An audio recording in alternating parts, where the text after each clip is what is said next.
Thank you very much for joining us, dear viewers. This is Open Horn of Africa's Diplomacy Program. I'm Ulkaboundamo by hosting and producing this program for you. Have a wonderful time with us. Today I'm joined by Japanese Ambassador to Ethiopia, Her Excellency Ito Takako. Ambassador, thanks for joining me. Thank you very much for giving me opportunity to be with you today. All right, just to begin with, the historical relationship between Ethiopia and Japan. What the relationship between Ethiopia and Japan, especially the historical relationship between both countries and the current bilateral status? Yes, actually Japan and Ethiopia has a long history of diplomatic relations. In 1930, November 15, we signed the Treaty of Amity and Commerce. So last November, we celebrated 90th anniversary of official diplomatic relations. And our diplomatic mission in Ethiopia was established in 1936. After the World War II, we resumed our relations in 1955. And we are very proud to have Emperor Haile Selassie as Japan's first official state guest after the war. And I think we have been enjoying a very good relations since then. Well, right. So how can we explain the current bilateral status, especially in the diplomatic and the trade relationship between both countries? I think Japan and Ethiopia share the same values of democracy, the rule of law, and open economy now. And I think our leaders are sharing the same view how the peaceful and prosperous country and region should be. So I'm very happy to work between Japan and Ethiopia. For the economic relations, JICA, the Japan International Cooperation Agency, has been also working very closely with Ethiopian people almost 50 years. In fact, next year is their 50th anniversary. In terms of trade, Ethiopia exports more to Japan than Japan's export to Ethiopia, mainly coffee and flowers, sesame, and some of the leather goods. And we export the cars and the machines, but I think we have even more potential to enhance these economic relations. Well, in what ways the Japanese embassy in Ethiopia, your embassy is currently working on community problem-solving activities? Yes, the Japanese embassy has the program so-called Grassroots Human Security Grant Assistance Program. So the community people can request assistance to Japan. So we will provide, for example, the building primary schools or providing senior people's buildings. And then they are actually reflecting the voices of the people at the community level. And we're proud of that. Based on this good relationship between both countries, what are the biggest areas of cooperation between the Japanese government and Ethiopia?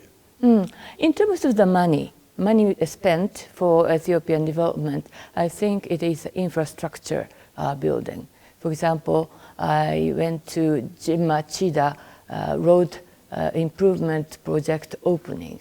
It is a huge project. We also have the water supply project in Bahar Dar. Those are big money involved. But also in terms of the numbers, we have various grassroots projects, as I mentioned, under this human security grassroots assistance.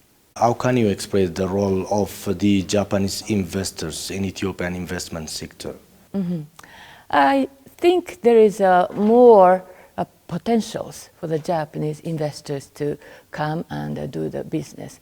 We do have small leather makers or the Japanese restaurants. Now more and more people are interested in coming.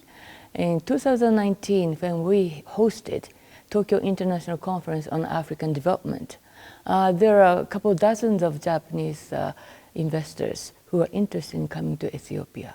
Unfortunately, because of the COVID-19, they are not as active as we had expected, but we are hoping that this interest in Ethiopia will continue after this COVID-19 is over or managed. And towards the TICAD 8, which will be hosted next year in Tunisia, will be another momentum to increase the potential of the investment. At the same time, I think we would like to have improved investment environment for the Japanese investors, such as availability of the foreign currency or transparent improvement of the rules and regulations, and further cooperation for having more the trainings for the workers. Well, as a new ambassador of Japan to Ethiopia, how can you express the opportunities in Ethiopia, the Ethiopian opportunities for investment, especially for the foreign investment? I think you have a great potential. You have 110 million population, and you have vast lands and sleeping resources in this country. So I think in order to utilize this, you have to invite more FDIs. I think the government is doing a right thing for opening the foreign direct investment and making more accessible environment for the private sectors. And I hope this will continue. And then also selling Ethiopia to foreign investors is very important. Our embassy is also taking a part in selling the potential and attractiveness of Ethiopian market. In what ways you are planning to take the opportunity? I think we have a JETRO, Japan External Trade and Organization, so that JETRO can connect between the Ethiopia and Japan, both in terms of the trade and the investment on both ways. So we can utilize JETRO, and also I think we can send a lot of information to the Japanese future investors about the potential of this country. Well, coming to the recent operation in the Tigray regional state, especially in the current situation of the country Ethiopia, in what ways the Japanese government are assisting the government of Ethiopia, especially in managing the situation over there and accessing the humanitarian support for those needy people? Yes, we have expressed our concern over the humanitarian situation. I also attended that tour to Mekelle last week. We have heard from the interim government about the current situation, and actually we've been following the situation very closely. Japan already announced and disbursed 6.6 million assistance for the humanitarian assistance in Tigray through the international organizations. They are for the food assistance, shelters, water, and the medical or the mental health, and organization of those coordination through the OCHA. We are also waiting additional information through the international organizations as well as the other sources. But we've been following closely the development of a situation in Tigray. But also we understand there are other people who are in need of humanitarian assistance in this country. For example, I visited the Somali region this week, and we are proud to announce the water supply project for the IDPs in Somali camp. So that would help the women and children who now didn't have to spend so much time to fetch water. They can use use time for other issues, of course.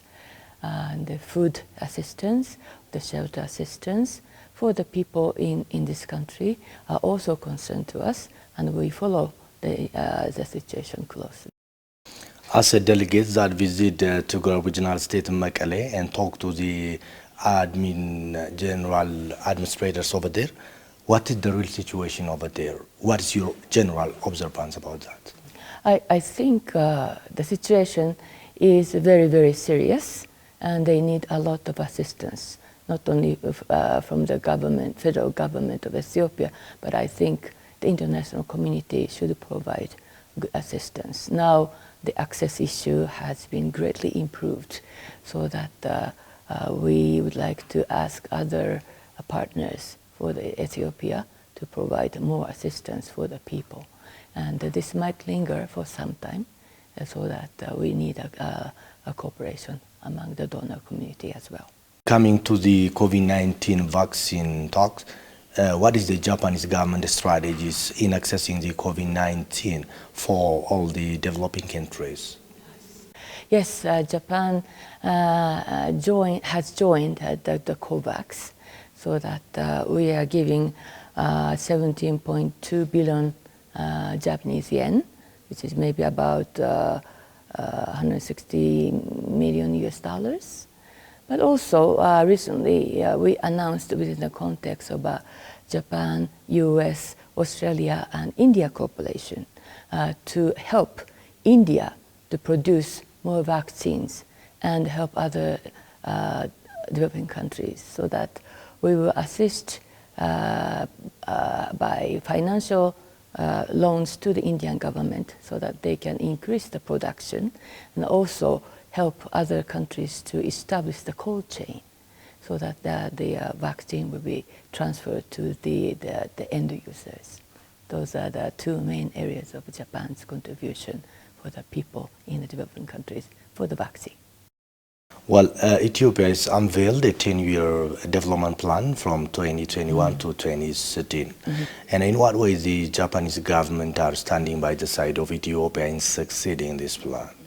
Yes, I looked at the 10 years plan, and I was very encouraged to see this 10-year plan, which is further promoting the inclusive development of this country, and also in line with the SDGs, Sustainable Development Goals.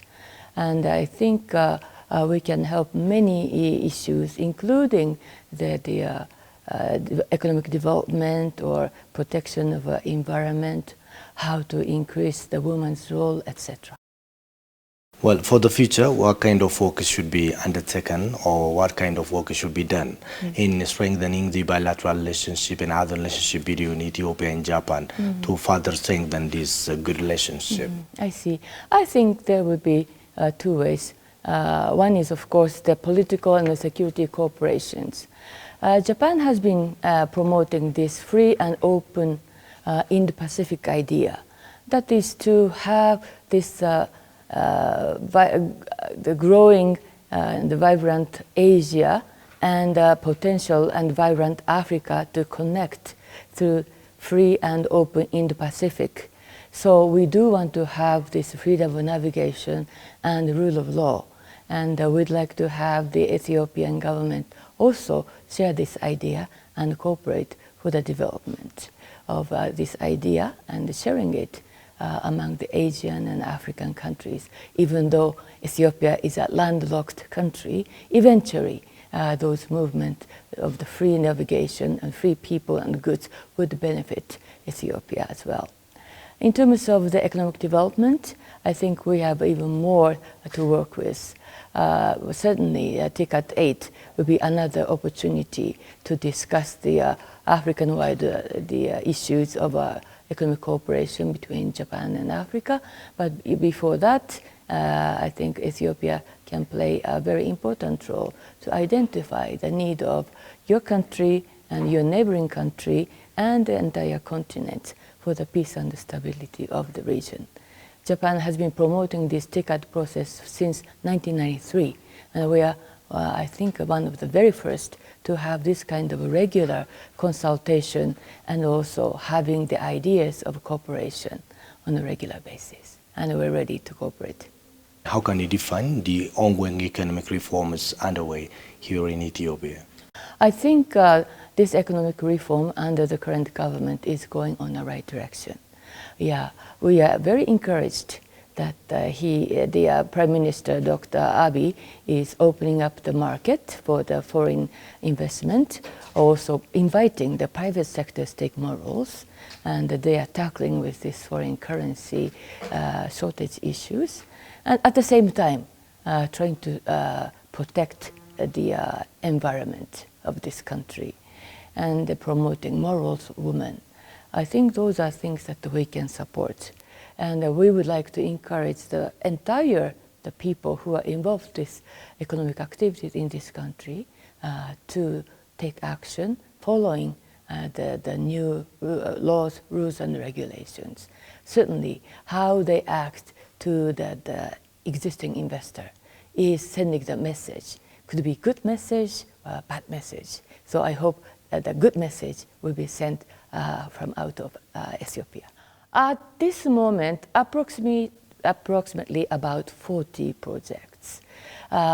Big yen loan one is a Jim Machida, and also there are about 5 grant assistance, which is, for example, building a TICAT's training center for Kaizen, and or the others are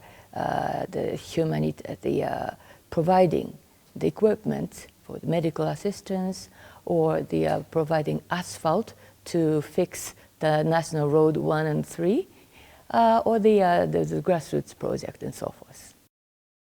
Well, coming to the planned election that Ethiopia is going to hold in this or in the coming months, in what ways the Japanese government are supporting this election? Actually, election has been postponed, but before the original plan, the timing of June last year, Japan has already committed to provide the ballot boxes as well as special ink for the voter registration through UNDP.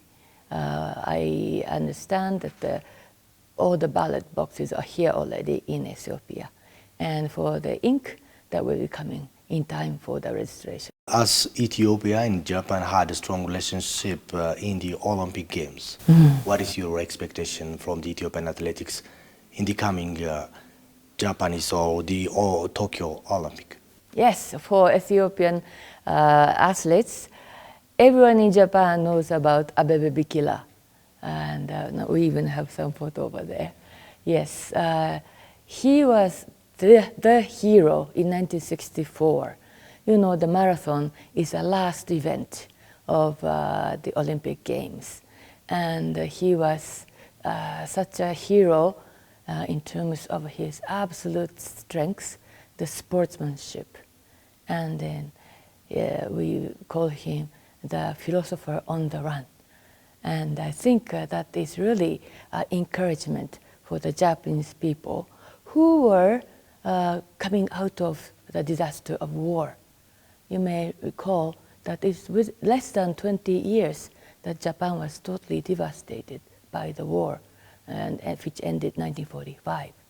And I think the Abebe Bikila is a symbol of the African countries as well as what we can do. And then still we have the image that African countries are so strong in marathon, and I'm sure they're going to have a great performance in the coming Olympic as well. But now we have Mr. Abebe Mekonnen, who is teaching the long distance running for the Japanese youth.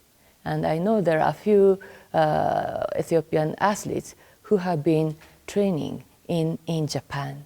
And I think all those the goodwill exchanges would come out and have another great opportunity to appreciate the legacy of Abebe Bikila and celebrating the good result of Ethiopia and also Japan. How do you recognize the role of Ethiopian athletes especially in relation with the marathon fielders?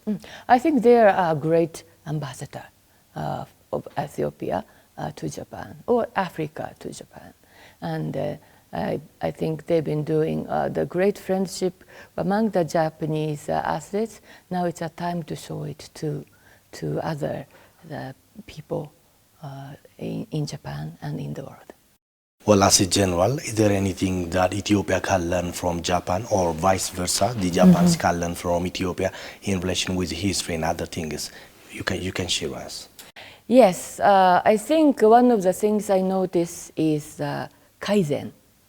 Kaizen is a continuous improvement of the way you do work. And Japan has been promoting this Kaizen concept, not only Japan, but also in Asia and now in Africa.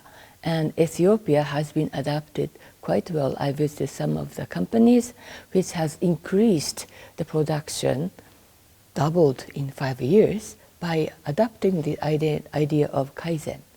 Now we are building this TICA training center, which would promote the Kaizen idea not only for the Ethiopian people, but also for the African people. I am sure this would help the Ethiopian people for having the speedier and more productive economic growth. And that's one area.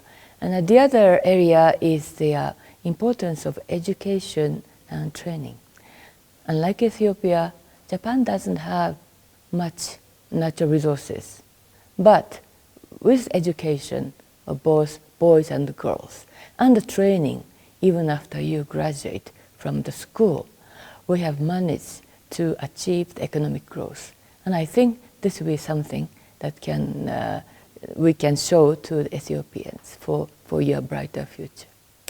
For Japan, I think we can learn a lot from a very, very strong leadership and a speedy policy decision of this country at this moment. And also how passionately the government is trying to promote the status of a woman and empowering a woman.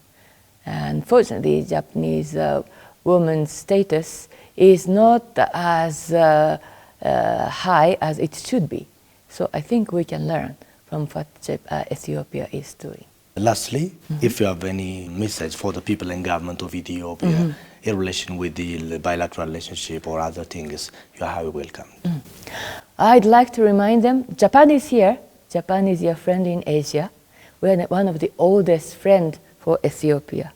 Now we are a partner for democratization, for the economic development, and for enjoying a various quality of life. I'd like to send this message. All right, thank you very much, Ambassador, for your time and positive thoughts. I really appreciate that. Thank you very much. Dear viewers, this will bring us to the end of this edition. I'm Ulkabawandemo. Many thanks for joining us. Till the next edition. Have a wonderful time.